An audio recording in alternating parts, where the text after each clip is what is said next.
In this video, we're going to take a quick look at what the graphs of sine and cosine actually look like. So I'm going to draw out the sine and cosine graphs on this plane over here. And over here we have 0. This is where we're going to be starting off. Then over here we have pi, and pi is also known as 180 degrees. If you are dealing in radians, you're going to use notations like pi and 2 pi instead of 180 degrees and 360 degrees. So just keep in mind that when we are referring to pi, we're talking about the point at 180 degrees. And 2 pi is 360 degrees. And you'll recall from our last video, we saw that when we were looking at our 4 quadrants of our Cartesian plane, in total they made up 360 degrees. And it turns out that 360 degrees, or 2 pi, is the period of both the sine and the cosine waves.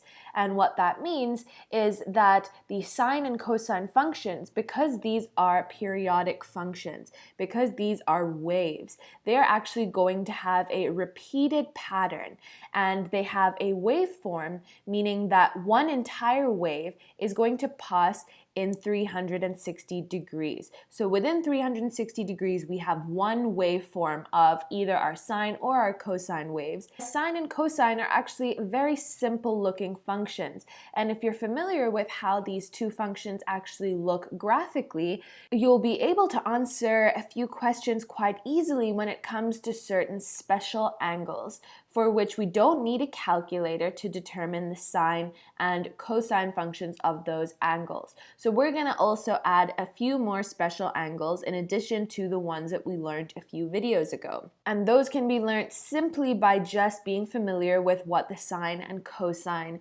graphs look like. So here we're going to draw out one period of the sine and cosine waves. And what that means is that after this 2 pi point, the sine and cosine functions are just going to repeat on and on and on. So what we have in this part, this 0 to 2 pi segment of our sine and cosine functions, those are just going to repeat over and over and over past this 2 pi form. Another important thing that we're going to see is that the sine and cosine functions have minimum and maximum values. The maximum value of sine and cosine turns out to be 1, and the minimum value is -1. So I'm going to put those in there.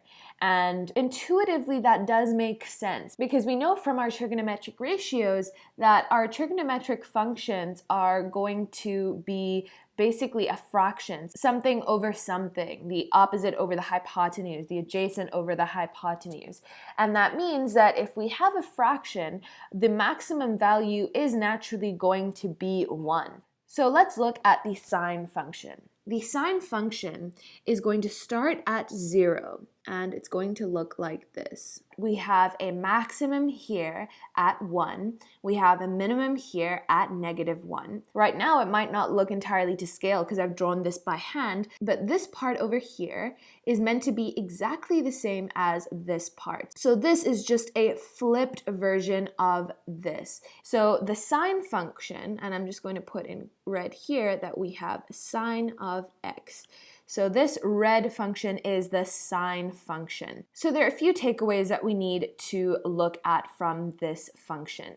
We can see that sine starts at 0. So at 0 degrees, when we are at 0 degrees, the value of sine is going to be 0. We can also notice that at 180 degrees, or at pi, sine is also 0. And sine is 0 again at 2 pi, or at 360 degrees. So we know that at 0 degrees, at 180 degrees, and at 360 degrees, sine is going to have a value of 0. Another thing that we can notice is that halfway between 0 and 180 degrees, over here, sine is going to have a value of 1. So what is halfway between 0 and 180 degrees? That is going to be 90 degrees, or pi over 2. pi over 2 is the same thing as 90 degrees. So at 90 degrees, sine is going to have a value of 1. Another thing that we can see is that halfway between 180 degrees and 360 degrees. So halfway between pi and 2 pi, that's right about here, sine is going to have a value of -1. So that is going to be at 270 degrees, or 3 pi over 2. 3 pi over 2 is also 270 degrees. So at 270 degrees, our sine value is going to be -1. So already we have 5 angles at which we know what the values of sine are going to be for that angle just by knowing what this graph looks like. And it's actually a very simple graph. And this pattern is just going to repeat. Past 2 pi, we're going to see this waveform repeating over and over again. Now let's take a look at the cos x function. So I'm going to put cos x function in blue. Let's draw that out onto our graph here. The cos x function is going to start at 1. So this is what the cos of x graph looks like. And again, because I've drawn this by hand, it might look a little bit wonky, but this is meant to be symmetrical. And a few things that we can take away from this cos of x graph is now that at 0 degrees, where a sine had a value of 0 at 0 degrees, at 0 degrees, cosine has a value of 1. So cosine has its maximum value of 1 at 0 degrees. At 90 degrees, or pi over 2, cosine is going to have a value of 0. And at pi, which is 180 degrees, cosine is at its minimum value of -1 at 180 degrees, or at pi. Again, at 270 degrees, or 3 pi over 2, if we're talking about radians, cosine is going to have a value of 0, and at 2 pi, the end of our period, which is also 360 degrees, cosine is again at its maximum value of 1.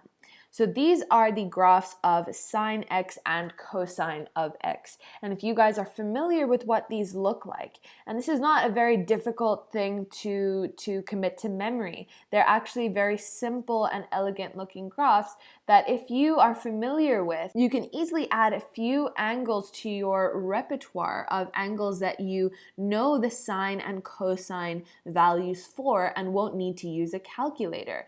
And those angles are 0 degrees, 90 degrees, 180 degrees, 270 degrees, and 360 degrees. So we have these additional angles where if we are familiar with what these graphs look like, we know what our sine and cosine values are. And it's quite simple because they're either going to have values of 0, 1, or -1 at these points.